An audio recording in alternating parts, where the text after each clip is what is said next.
ॐ भद्रं कर्णेभिः शृणुयाम देवाः भद्रं पश्येमाक्षभिर्यजत्राः स्थिरैरङ्गैस्तुष्ट्वा पुंसस्तनूभिर्व्यसेम देवहितं यदायुः स्वस्ति न इन्द्रो वृद्धश्रवाः स्वस्ति नः पूषा विश्ववेदाः स्वस्ति नस्तार्क्ष्यो अरिष्टनेमिः स्वस्ति नो बृहस्पतिर्दधातु ॐ शान्ति शान्ति शान्तिः।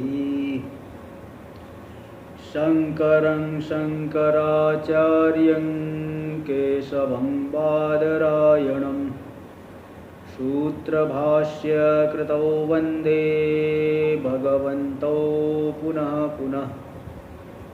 ईश्वरो गुरुरात्मेति मूर्तिभेदविभागिने व्योमवद्व्याप्तदेहाय दक्षिणामूर्तये नमः। ॐ शान्ति शान्ति शान्तिः। अथर्ववेदीय प्रश्नोपनिषद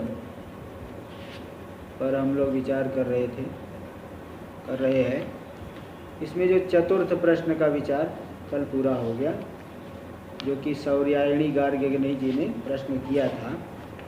उसमें शुद्ध आत्म तत्व का जो है मतलब तम पदार्थ का शोधन करके फिर महावाक्यार्थ बोध उसका वर्णन हुआ, और इस ज्ञान का फल भी सर्व एक विज्ञान से सर्व विज्ञान जो मंत्र भाग में आया, उसी का यहाँ भी उपसंहार किया गया। इसके बाद तो पंचम जो प्रश्न था उसका संबंध जो दिखाए टीका में कि चतुर्थ प्रश्न के द्वारा तो जो उत्तम अधिकारी है उसको पदार्थ शोधन पूर्वक वाक्यार्थ ज्ञान के द्वारा अक्षर ब्रह्म की प्राप्ति ये चतुर्थ प्रश्न के द्वारा बताया गया। किंतु कुछ जो है मंद वैराग्य वाले होते हैं, उत्तम अधिकारी नहीं होते। भाई जो है वैसे तो देखा जाए कि थोड़ा बहुत वैराग्य तो दुनिया वाले में सभी के पास है, कुछ न कुछ थोड़ा बहुत नीचे के साधनों से वैराग्य होता है, ऊपर के साधनों के प्रति किंतु आकांक्षा रहती है ना। जैसे कोई धन चाहता है तो कम धन में से वैराग्य है और अधिक धन में लालसा रहती है। कम इसी प्रकार अन्य सभी चीज़ों में थोड़ी वस्तु से भले विरक्त हो जाए लेकिन अधिक वस्तु चाहिए। तो ये जो है मंद वैराग्य वाले अधिकारी होते हैं। तो उन अधिकारियों में जो है, क्योंकि वो सीधे इस तरह का विचार करने में समर्थ नहीं हो सकते, श्रम दम आदि भी इसलिए कम ही रहेगा। इसलिए वो विवेक चूड़ामणि में श्लोक आ गया ना, वैराग्यम च मुमुक्षुत्वम तीव्रम यस्य तु विद्यते तस्मिन्नेवार्थवन्तः स्युः फलवन्तः समादयः। जिस अधिकारी में वैराग्य और मुमुक्षा तीव्र विद्यमान है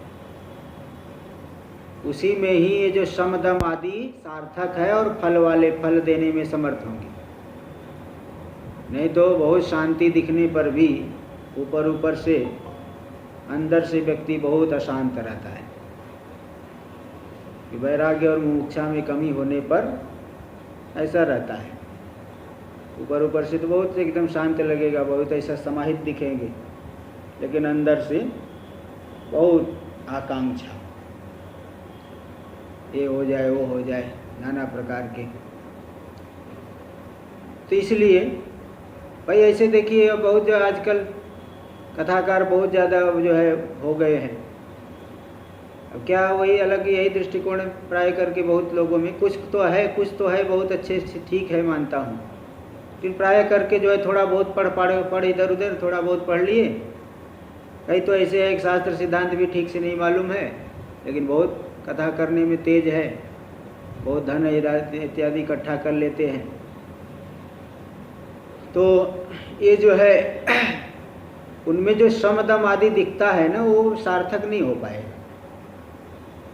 इसलिए जो मंद वैराग्य वाला व्यक्ति है, जो उस विचार करने में समर्थ नहीं है, उसके लिए जो क्रम से अक्षर की प्राप्ति के लिए ओंकार उपासना को बताने के लिए 5वां प्रश्न आरंभ हुआ है। इसमें शैव्य सत्यकाम ऋषि पिप्पलाद महर्षि से प्रश्न किए। प्रथम मंत्र का मैं बता दिया था कि अथयनम शव्य सत्यकाम पप्रच्छ, इसके अनंतर शैव्य सत्यकाम ऋषि ने पूछा, स यो हवै तद भगवन मनुष्येषु प्रायणान्तम ओंकारम अविध्यायित। हे भगवन, हे पूजनीय ऋषि गुरुवर आचार्य दी, मनुष्यों के बीच में जो कोई अधिकारी पुरुष मरण पर्यंत ओंकार का भी ध्यान करता है। तो ये भी बता दिया था कि उपासना तो अंतिम समय तक करना पड़ता है। इसलिए पंचदशी में आपको 9वें अध्याय में एक श्लोक आएगा, जो 9वां अध्याय आएगा, ध्यान दीप एक उस प्रकरण का नाम है, उसी में एक श्लोक आएगा, यावत् चिंत्य स्वरूपत्वाभिमानः स्वस्य जायते तावद् विचिन्त्य पश्चाच्च तथैवामृति धारयेत्। जब तक उपास्य के स्वरूप का अभिमान न उत्पन्न हो जाए, मैं वही हूँ, अंग्रोपासना यही करेगा मैं शिव रूप हूँ, ऐसा दृढ़ उपास्य स्वरूप का निश्चय अभिमान जब तक न हो जाए, तब तक ऐसा उपासना करके चिंतन करके पश्चात भी आमृति धारे तथैवामृति धारे, मरण काल पर्यंत उसी प्रकार का चिंतन बनाए रखे, उसी प्रकार का ध्यान। इसलिए वो पूछे कि जो मरण काल पर्यंत ओंकार का भी ध्यान करता है, उपासना करता है, तो कौन से लोक की उसको प्राप्ति होती है? तो तस्मै स उवाच। अरे पूछ दिए थे प्रश्न जो यथा माम प्रपद्यन्ते तांस तथैव भजामि। उसका अर्थ मैंने देखा भाष्य के अनुसार, क्योंकि भाष्य की पंक्ति मुझे तो कुछ उस समय ध्यान नहीं आ रहा था थोड़ा। तो यो यथा माम प्रपद्यन्ते, ये यथा माम प्रपद्यन्ते तांस तथैव भजामि। जो लोग मुझे जिस प्रयोजन के लिए मेरा भजन करते, मैं उसको उन्हीं प्रयोजन की प्राप्ति कराता हूँ। सांसारिक फल के लिए भजन करेंगे, सांसारिक फल की प्राप्ति कराऊंगा, मुक्ति के लिए भजन करेंगे तो मुक्ति की प्राप्ति कराऊंगा, ऐसा वहाँ पे भाष्य में अर्थ किए हैं। तो थोड़ा सा मैं अलग कर दिया था, थोड़ा उतना मतलब बताया तो था, लेकिन इतना जो मैं देखा आज और अच्छा थोड़ा। हर समय क्योंकि हर एक चीज़ उपस्थित नहीं रहती ना। अब जैसे मैं, हाँ जी बोलिए। मान लीजिए विष्णु सहस्रनाम का हम पाठ करते हैं और मन में पाठ करने से पहले अगर हम यही ज्ञान रखते हैं कि भाई भगवान हमारा चित्त शुद्ध करो, और हमको इस मार्ग में लगा के अंतिम गति तक पहुंचा दीजिए, जी पहुंचा दीजिए सर। बिल्कुल, हाँ वो तो भाई जो जितना इतनी एकाग्रता है जैसा है तो उसके अनुसार समय लगेगा।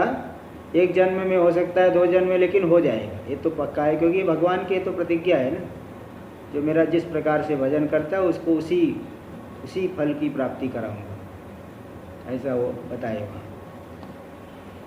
चलिए देखिए मंत्र, तस्मै स उवाच। तो उन जो है शैव्य सत्यकाम के लिए कौन बता रहा है? पिप्पलाद महर्षि। तो तस्मै शैव्याय सत्यकामाय स यानी पिप्पलाद, आचार्य पिप्पलाद उवाच, बोले। क्या बोले? अगले मंत्र में बोलेंगे, पहले आप लोग भाष्य टीका देखिए। भाष्य पहले देखिए। अथ यानी इदानीम, अथ शब्द का अर्थ है इदानीम, अब। परापर ब्रह्म प्राप्ति साधनत्वेन ओंकारस्य उपासन विधित्सया प्रश्न आरभ्यते। परब्रह्म और अपर ब्रह्म की प्राप्ति के साधन रूप से ओंकार की उपासना का विधान करने की इच्छा से प्रश्न का आरंभ किया जाता है। परब्रह्म की प्राप्ति के साधन रूप से और अपर ब्रह्म की प्राप्ति के साधन रूप से ओंकार की उपासना का विधान करने के लिए प्रश्न का आरंभ करते हैं।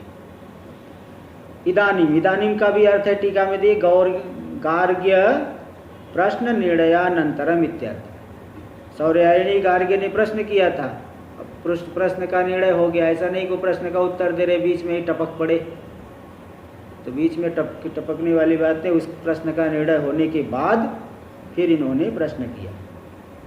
तो गार्ग्य, सौर्यायणी गार्ग्य प्रश्न के निर्णय के अनंतर इन्होंने जो है कहा, पूछा। तो पर और अपर ब्रह्म की प्राप्ति के साधन रूप से ओंकार उपासना का विधान करने की इच्छा से प्रश्न जो है आरंभ किया जा रहा है, क्योंकि श्रुति विधान करना चाहती, इसलिए ऋषि को निमित्त बना करके प्रश्न। भाई सब ये जो बताया जा रहा है सब श्रुति के द्वारा बताया जा रहा है, वेद भगवान बता रहे हैं हमको। लेकिन वेद भगवान थोड़ा कथानक के माध्यम से बताएंगे तो बुद्धि में, हमारी बुद्धि में आ जाएगा। इसलिए बताया ना, ओंकार उपासना का विधान करने की इच्छा से प्रश्न आरंभ किया जा रहा है। विधान करने की इच्छा किसकी है? वेद भगवान की, श्रुति भगवती की।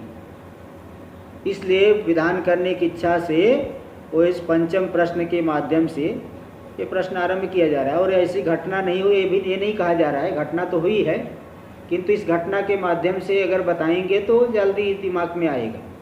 जैसे कोई घटना हुई है, उसमें कुछ प्रेरणादायक बात है, उसको लेके आपको कुछ बताया जाए तो जल्दी समझ जाओगे। और यही जो है कठिन कठिन बताते रहेंगे पंक्ति, तो इसीलिए आप लोग बोलते कभी कभी ना कठिन लग रहा है तो टीका आदि कठिन थोड़ा होता है, इसलिए आप लोगों को सही बात है कठिन लग रहा है। तो देखिए, परापर ब्रह्म प्राप्ति साधनत्व, टीका में पर इति अपर ब्रह्मलोक प्राप्ति क्रमेण पर ब्रह्मलोक प्राप्ति साधनत्व।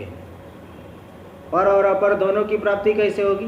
अपर ब्रह्म के लोक यानी हिरण्यगर्भ के लोक की प्राप्ति के क्रम से फिर वहीं से मुक्त हो जाएगा। तो पर ब्रह्म रूपी लोक, लोक यानी प्रकाश स्वरूप जो है, उसकी प्राप्ति के साधन रूप से ओंकार उपासना का विधान करने की इच्छा से, इच्छा तो श्रुति की है, उस इच्छा से जो है वेद भगवान की इच्छा है, उसके माध्यम से, इसलिए इच्छा से इस प्रश्न के माध्यम ये प्रश्न आरंभ किया जा रहा है। पंचम प्रश्न शैव्य सत्यकाम ने जो पूछा है।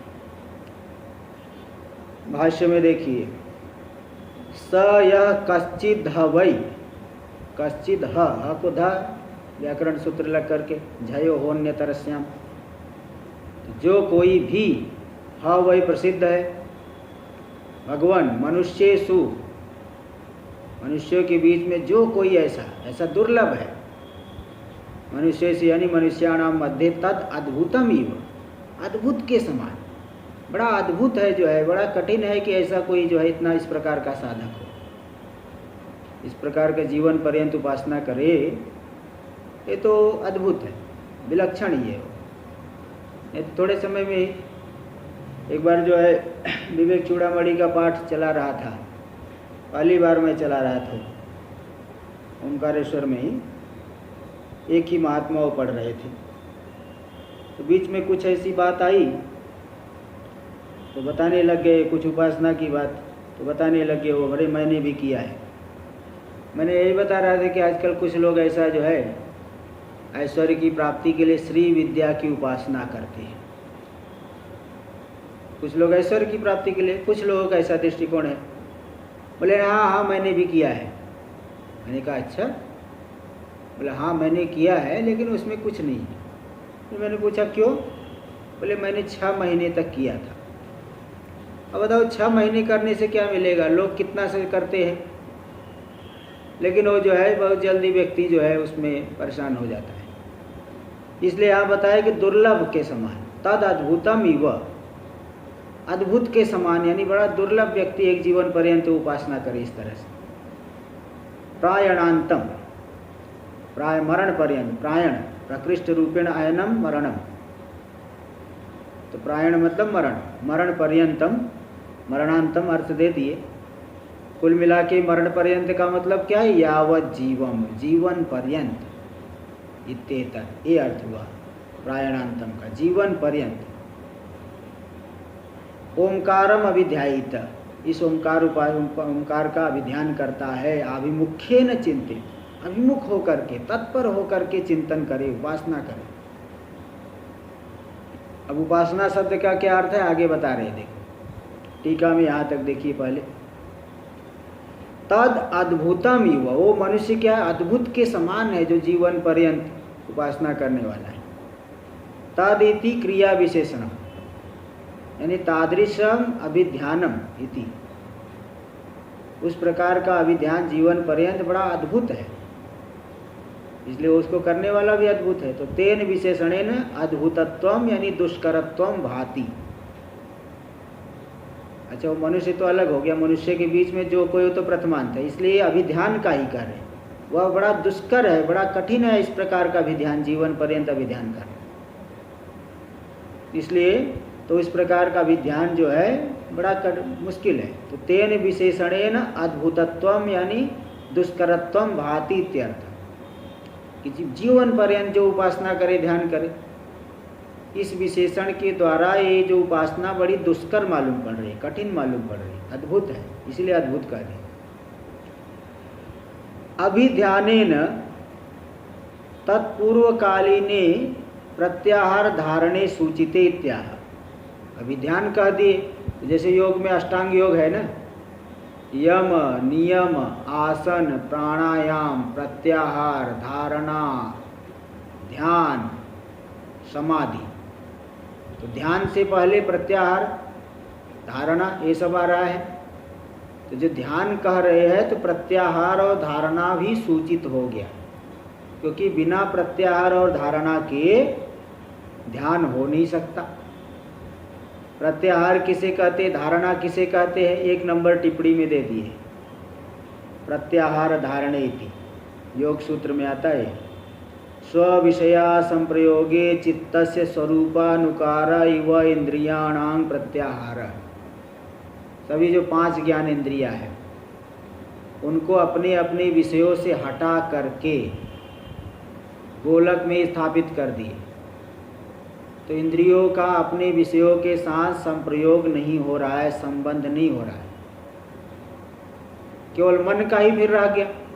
तो इंद्रियों का क्या स्वरूप मालूम पड़ेगा, केवल मन के स्वरूप के अनुसार ही इंद्रियों का स्वरूप मालूम पड़ेगा, अलग से उनका नहीं। इसलिए बता दे, स्व विषया संप्रयोगे, अपने अपने विषय का संप्रयोग नहीं होने पर चित्तस्य स्वरूपानुकार इंद्रियाणाम, इंद्रिय जो है उन इंद्रियों का क्या स्वरूप मालूम पड़ेगा, चित्त के स्वरूप का अनुकरण करते हुए से मालूम पड़ेगा। चित्त जैसा जैसा है उसी प्रकार इंद्रियों का स्वरूप मालूम पड़ेगा, अलग से, क्योंकि उनका चिंतन आदि नहीं है, अलग से मतलब दर्शन आदि क्रिया नहीं हो रही।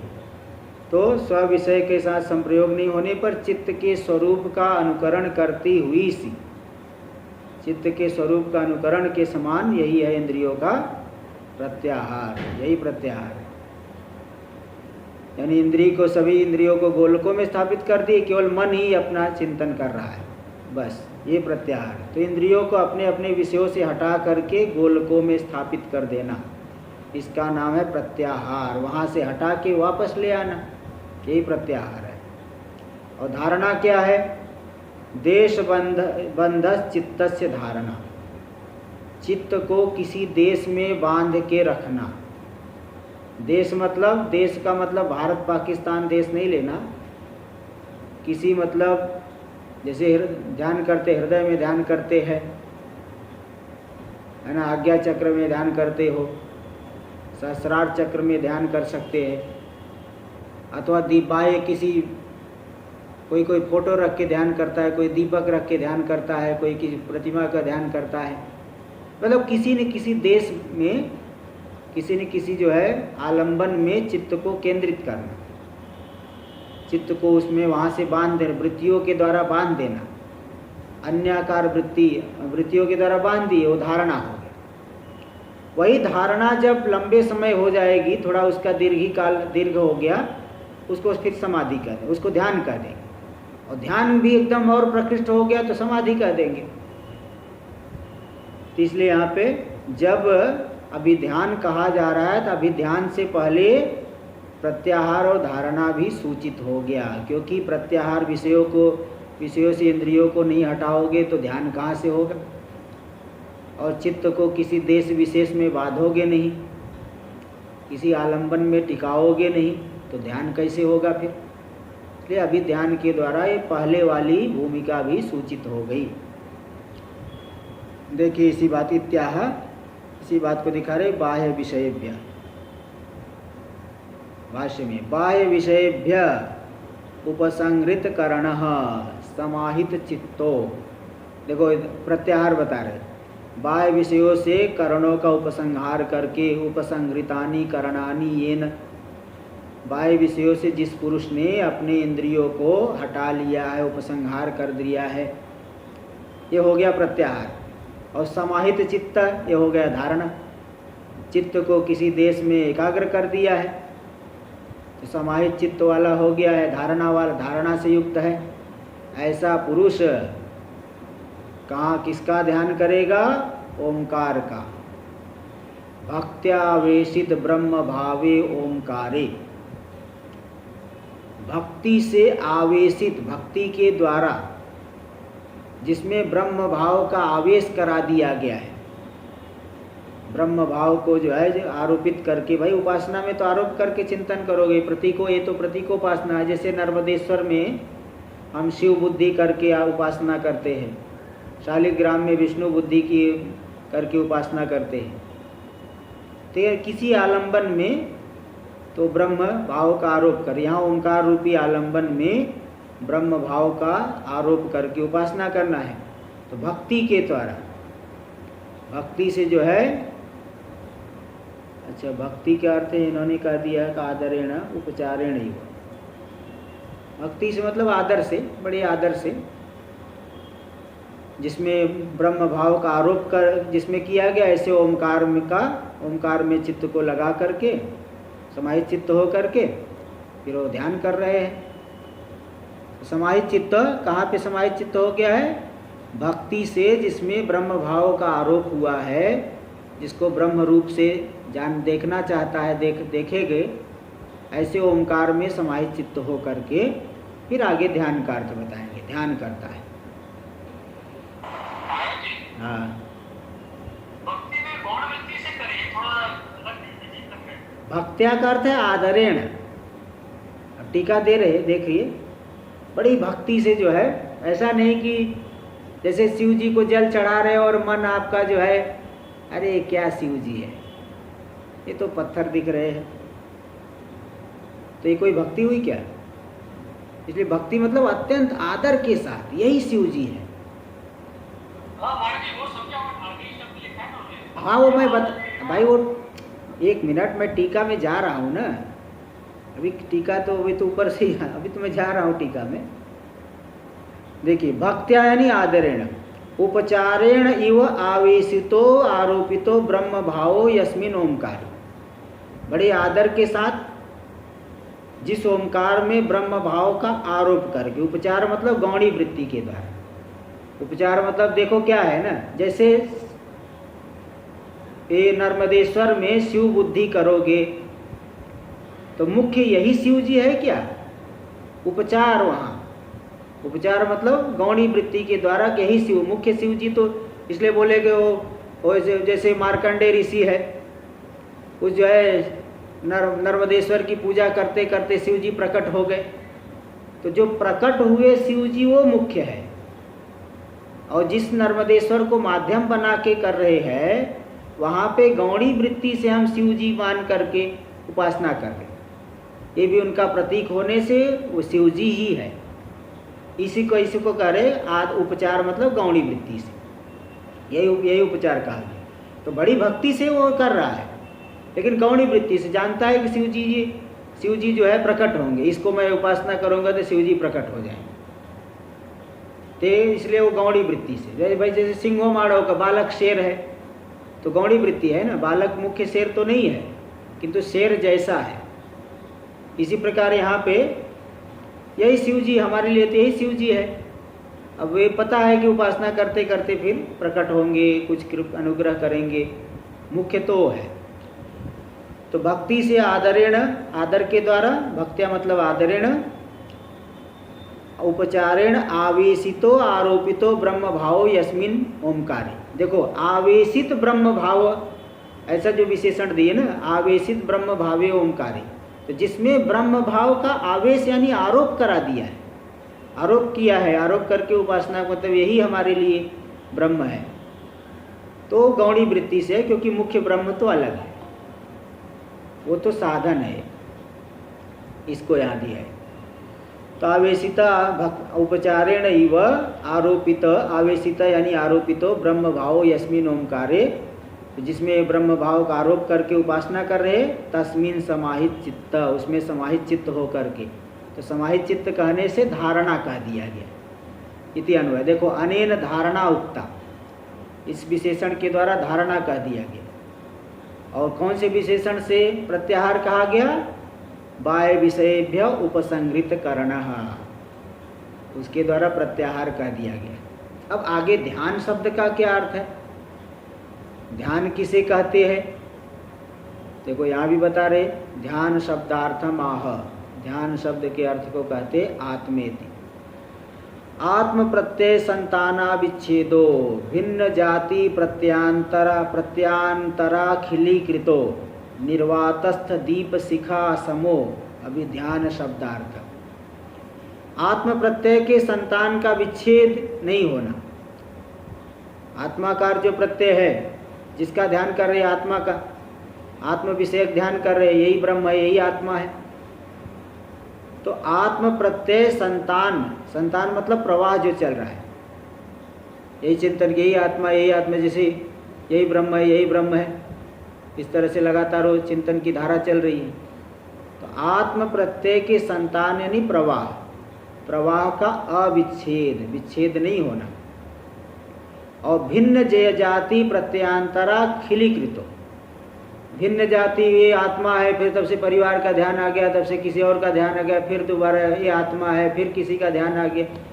भिन्न जाति प्रत्यांतर से अखिलीकृत, खिल नहीं कर दिया गया, अखिल यानी अखंडित जो है, ऐसी धारा चल रही आत्म प्रत्यय की, जो भिन्न जाति प्रत्ययों के द्वारा खंडित नहीं हुई, अखंडित है।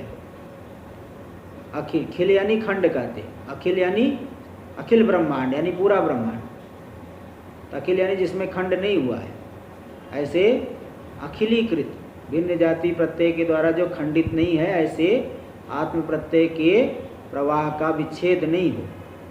और निर्वातस्थ दीप शिखा समूह, वायु रहित स्थान में रखे गए दीप शिखा के समान, दीप शिखा जैसे सीधे ऊपर की तरफ जाती है, हिलती नहीं है क्योंकि वायु नहीं चल रही वहाँ, इसी प्रकार जो है एक ही वस्तु का लगातार एकाकार वृत्ति चल रही है, यही है अभिध्यान शब्दार्थ, इसी को कहते ध्यान। यही अभिध्यान कहो, अभिध्यान कहो, एक ही बात है, इसलिए इसको भी योग सूत्र में आ गया, तत्र प्रत्येकतानता ध्यानम।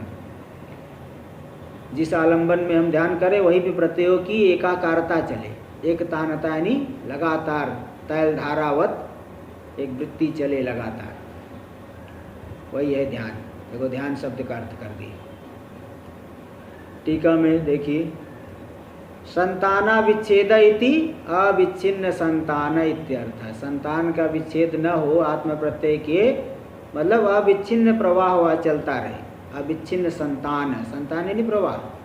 पुत्र आदि को भी संतान कहते, मतलब वंश परंपरा प्रवाह, तो प्रवाह है ना वंश परंपरा, इसलिए उसको संतान कहते हैं। इसी प्रकार संतान यानी प्रवाह, अविच्छिन्न प्रवाह जो चल रहा है इत्यर्थ।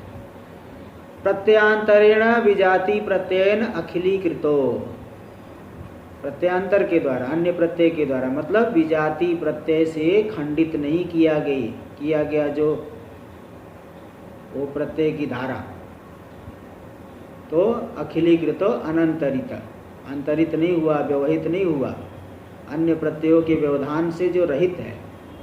यानी भगवान का ध्यान करे तो फिर थोड़ा जगत का ध्यान हो जाए, वो नहीं, विजाति प्रत्यय के द्वारा जो अखिलीकृत है, अनंतरित, अव्यवहित, अखंडित,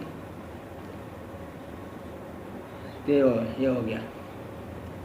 चित्त से आत्म विषय से व सतः, चित्त बोले आत्म विषयक होते हुए एक देशे ने विक्षेपम वार्यते, एक देश मतलब थोड़ा तो इधर उधर चले जाए बोले नहीं, थोड़ा भी इधर उधर नहीं जाना चाहिए। एक देश से भी थोड़ा सा भी, किसी भी चित्त के देश में भी वो विक्षेप नहीं हो, थोड़ा सा भी विक्षेप नहीं, उस विक्षेप का वारण किया एक विशेषण दे करके, निर्वातस्थ दीप शिखा समः, वायु रहित स्थान में रखे गए जो दीप की शिखा कलिका जैसे एकदम सीधे चलती है, लगातार दीपक की लौ एकाकार उठ रही है, इसी प्रकार एकाकार वृत्ति का प्रवाह चले।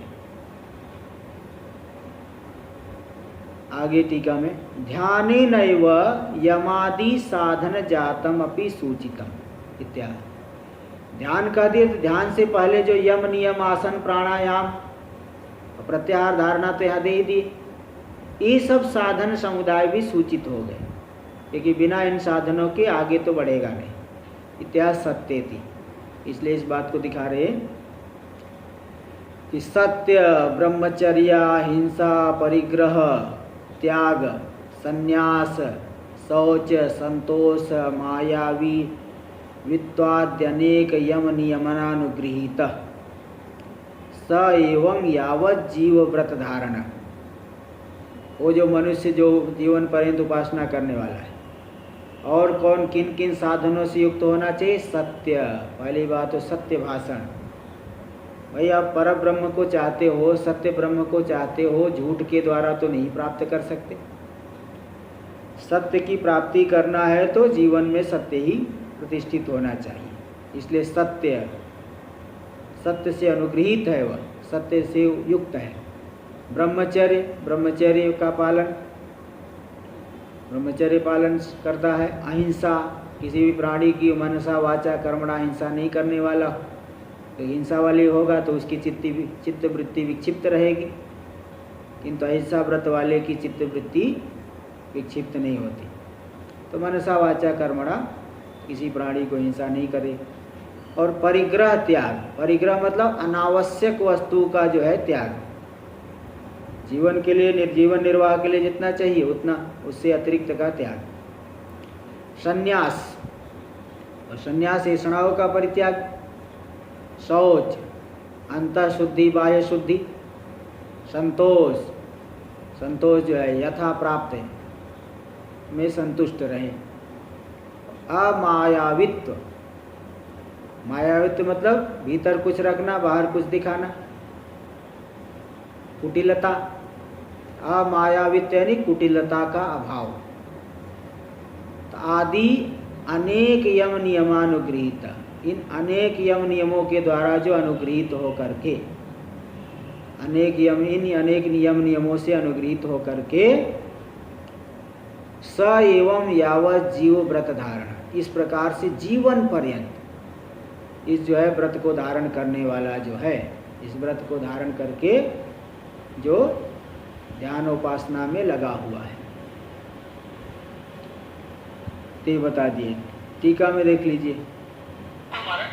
हाँ जी बोलिए। ज्ञान तभी हो पाएगा जब ये सब चीजें हमारे इसमें आ जाएगी व्यवहार में, तभी।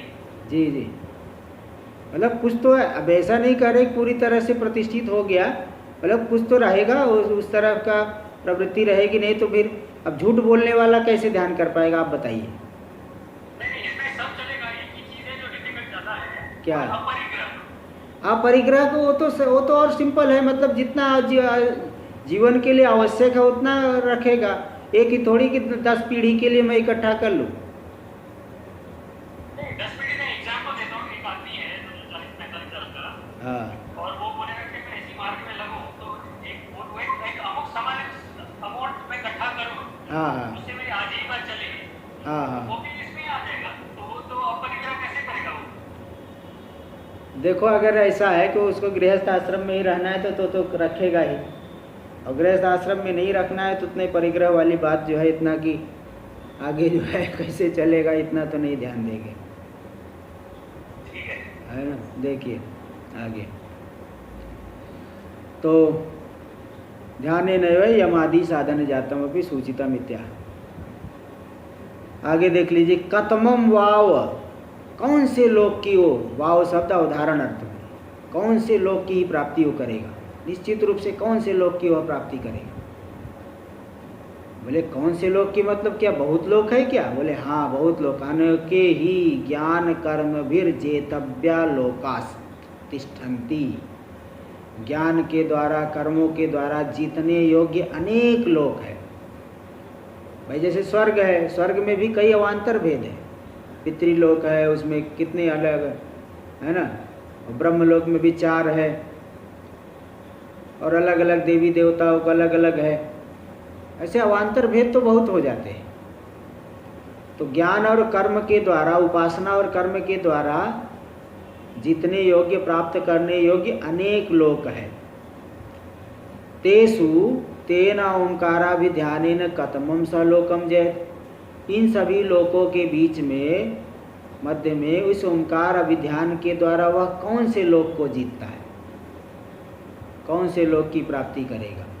इति पृष्ठवते, इस तरह से जो पूछा उन्होंने, पूछने वाले के लिए, सत्यकाम शैव्य के लिए, स होवाच पिप्पलादः, पिप्पलाद महर्षि अब उत्तर देंगे। टीका में देखिए, ओंकाराभिध्यानम,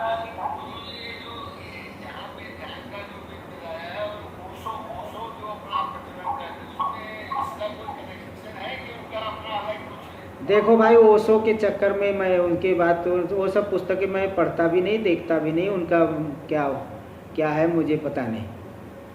सुना हो को ध्यान आदि का वो है, लेकिन मैं उनके वो सब, उन सब चीज से दूर रहता हूँ।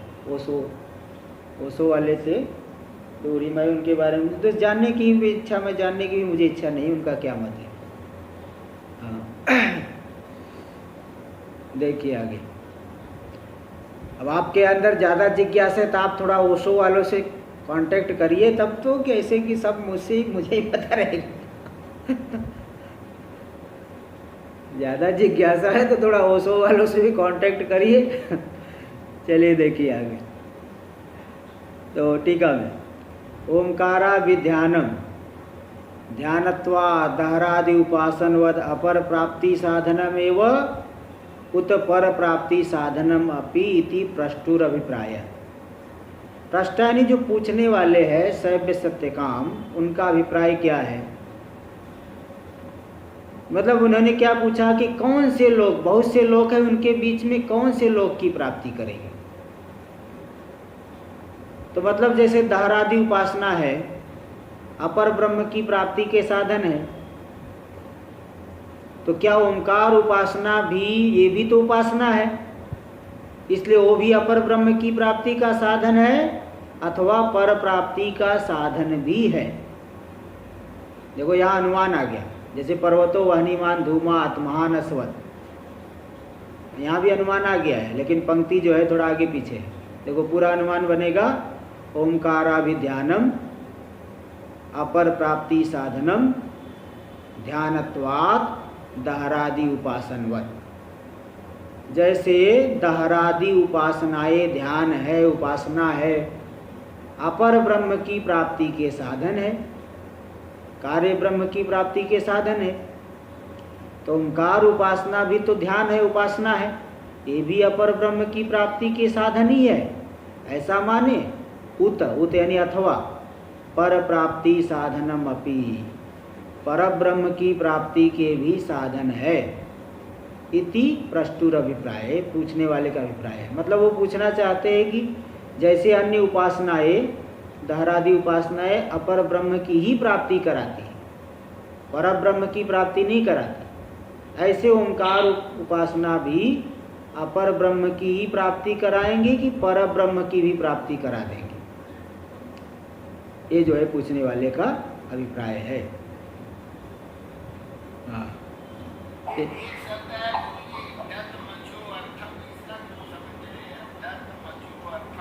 दतमच प्रत्यय हुआ है, दतमच, दतमच जो है वो कतमा है ना, कतमा में दतमच प्रत्यय हुआ है।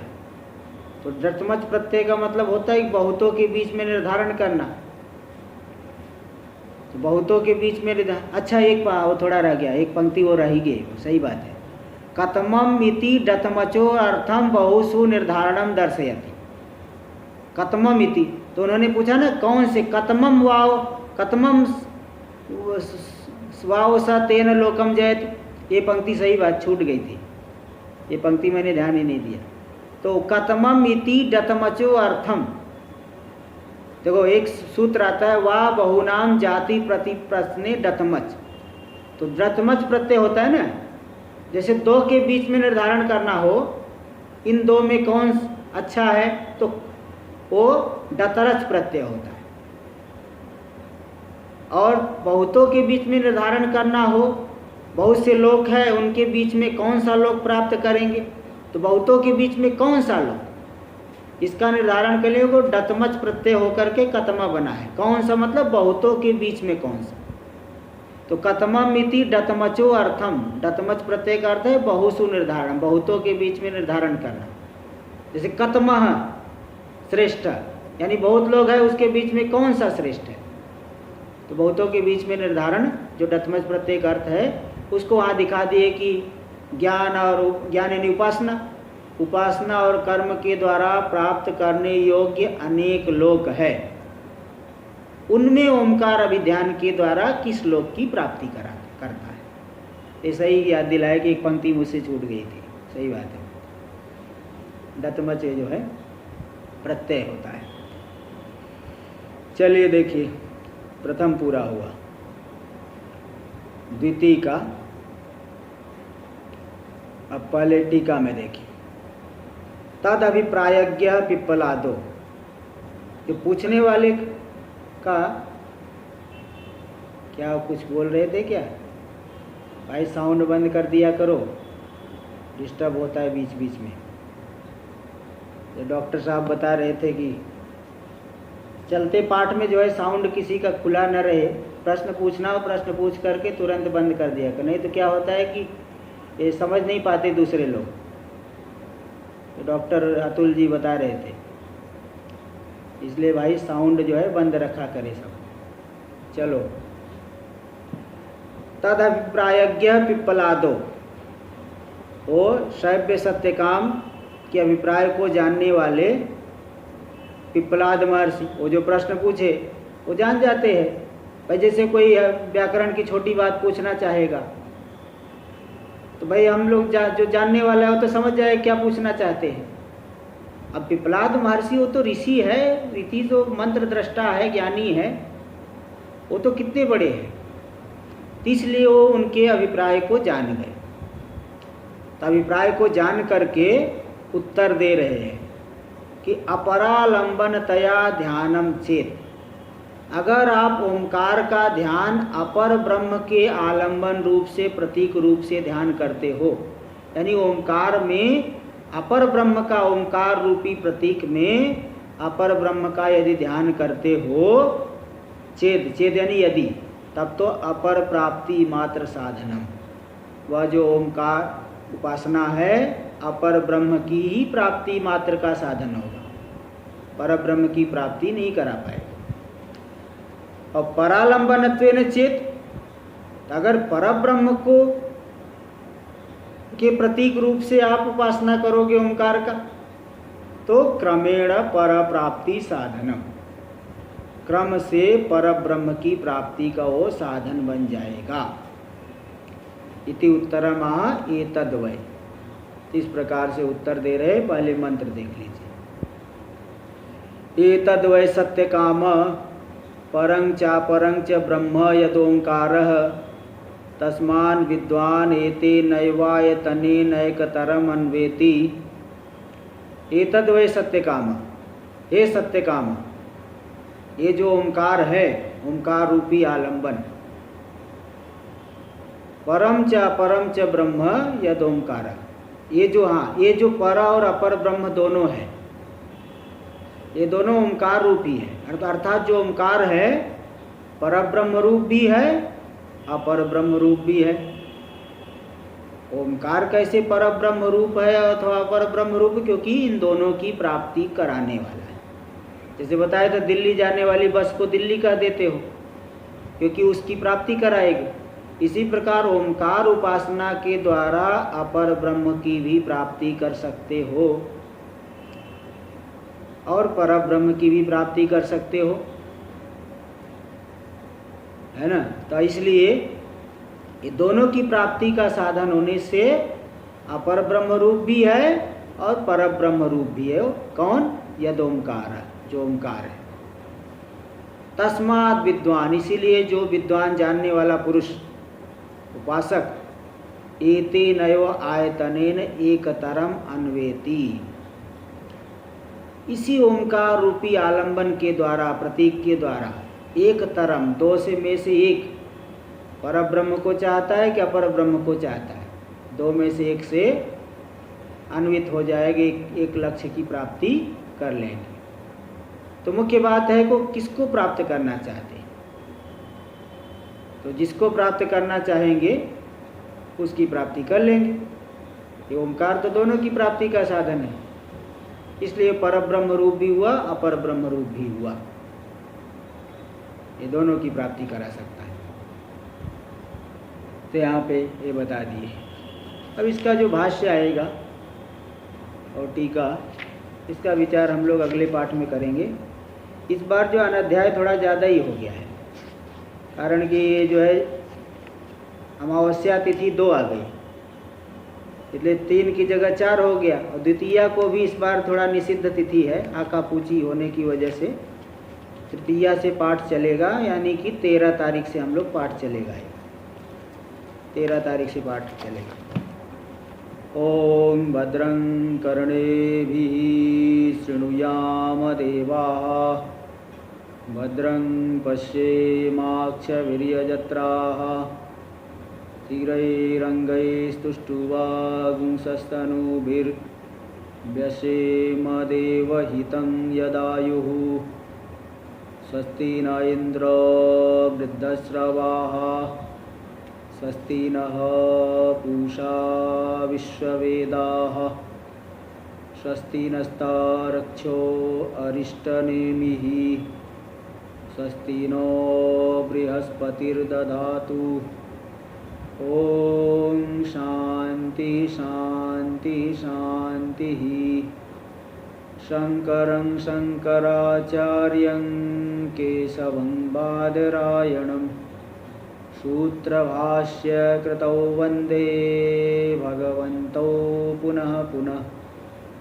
ईश्वरो गुरुरात्मेति मूर्तिभेदविभागिने, व्योमवद्व्याप्तदेहाय दक्षिणामूर्तये नमः। ओम शांति शांति शांति।